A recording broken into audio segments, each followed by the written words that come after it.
Cette semaine, on parle formation et on va en profiter pour casser le cou à un mythe qu'encore beaucoup trop de formateurs utilisent. A tout de suite.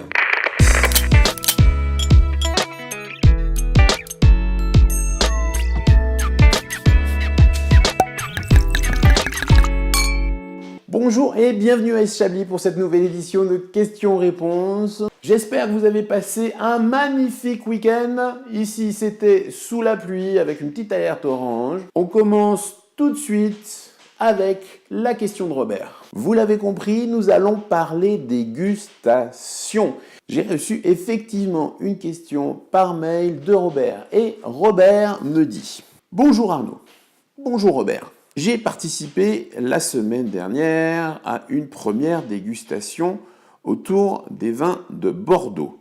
Si je comprends bien, ce n'était pas avec moi. Robert, petit polisson. Le formateur, plutôt sympathique, c'est génial, c'est quand même mieux de faire des dégustations avec des formateurs plutôt sympathiques, a ressorti un graphique sur la langue et les différents secteurs qui sont liés aux différents goûts.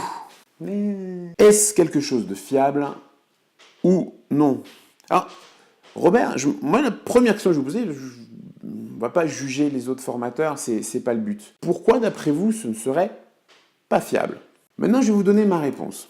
Alors, effectivement, en formation, de manière générale, il y a deux tendances. Les personnes qui développent leur contenu et les personnes qui copient du contenu. Et c'est vrai que vous allez voir, surtout quand on parle de dégustation, souvent, au moment où on va parler des saveurs, au moment où on va parler du goût, une jolie image avec une langue. Est-ce que c'est quelque chose de fiable? Oui et non. Oui et non. On a beaucoup utilisé le concept que la langue avait des zones bien précises qui ressentaient des saveurs bien précises. Je peux vous donner l'exemple, effectivement, je ne vais pas vous tirer la langue. On va reprendre le bout de la langue qui serait destiné plutôt au sucré, les bords de la langue qui seraient sensibles uniquement au côté acide. On retrouverait sur le fond de la langue le côté amer et le sel sur des zones un peu plus complexes. Maintenant, vous savez comme moi qu'il y a, si on reprend depuis le début, plusieurs types de saveurs. Et la langue, si on fait des raccourcis, va effectivement ressentir le sucré, le salé, l'acide, l'amer.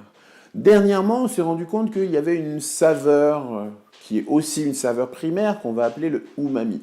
C'est une traduction assez littérale de ce qu'on pourrait appeler délicieux. Traditionnellement, ce sont des saveurs que vous allez retrouver dans des cuisines plutôt asiatiques qu'occidentales. Maintenant, ce sont aussi des saveurs que vous allez retrouver dans les cuisines méditerranéennes.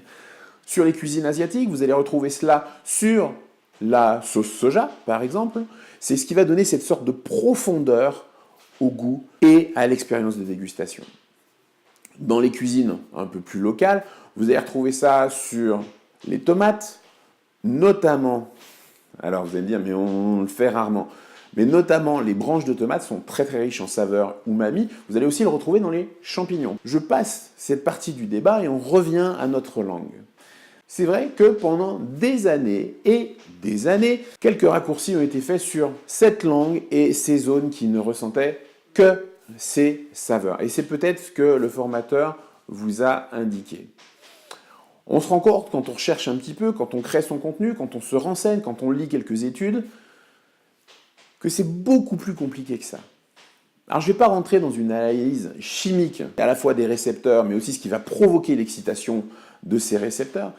Mais ma réponse aujourd'hui, c'est que si ce diagramme, vous pouvez l'utiliser, il faut vraiment l'utiliser avec parcimonie, puisque finalement, la langue est le capteur et peut ressentir, avec différentes sensibilités, tous les arômes. Donc utiliser, malheureusement, ce graphique de langue doit être utilisé en faisant attention à ce qu'on dit derrière. Alors peut-être ce qui est arrivé dans votre cas, c'est quelqu'un qui a peut-être retrouvé ce graphique quelque part, il s'est dit « ouais, c'est bien, c'est génial, ça a un sens, on va l'utiliser ». Sans connaître l'histoire. C'est pour ça que je vous dis, peut-être que le débat, il se fait simplement sur le style de formateur, quelqu'un qui va réutiliser des données sans vraiment les comprendre, ou quelqu'un qui va essayer de construire une formation en faisant réellement attention au contenu. Maintenant, j'allais dire que ce n'était pas très grave, puisqu'on va aussi se rendre compte que sur cette langue, il y a des zones qui sont peut-être plus sensibles. Alors, vous l'avez compris, Robert, je ne suis pas là pour dire du bien ou du mal de tel ou tel formateur. Il y a plusieurs styles, et puis il y a des très bons communicants aussi qui vont vous faire passer des messages. Peut-être que c'est un but de simplification, peut-être que c'est simplement un petit peu de fainéantise. Je n'en sais rien. Encore une fois, je ne suis pas là pour juger les autres. Chacun fait son métier comme il l'entend. Maintenant, voilà en tout cas mon analyse. Quand je parle des saveurs, vous avez déjà le début du discours. Je rentre un tout petit peu plus profondément dans l'analyse des saveurs, puisque en dehors des saveurs primaires, vous savez comme moi qu'il y a d'autres choses que la langue peut ressentir. On peut naturellement parler de toucher, je ne vous en dis pas plus, peut-être des personnes qui voudraient copier. En tout cas, j'espère que ça a répondu à votre question. Si comme Robert, vous avez des questions, n'hésitez pas à me les envoyer. Vous avez toute la semaine, vous avez toute l'année. Vous pouvez naturellement suivre S. Chablis avec bientôt de nouvelles vidéos, pas uniquement les questions-réponses. Rejoignez S. Chablis sur Facebook, sur Instagram, sur Twitter et naturellement sur YouTube. C'est là où vous allez pouvoir vous inscrire, mettre en place la petite alerte avec la petite cloche et être sûr de ne manquer aucune des vidéos. J'espère que vous allez passer une magnifique semaine. On se voit très très vite. Continuez à déguster. À bientôt.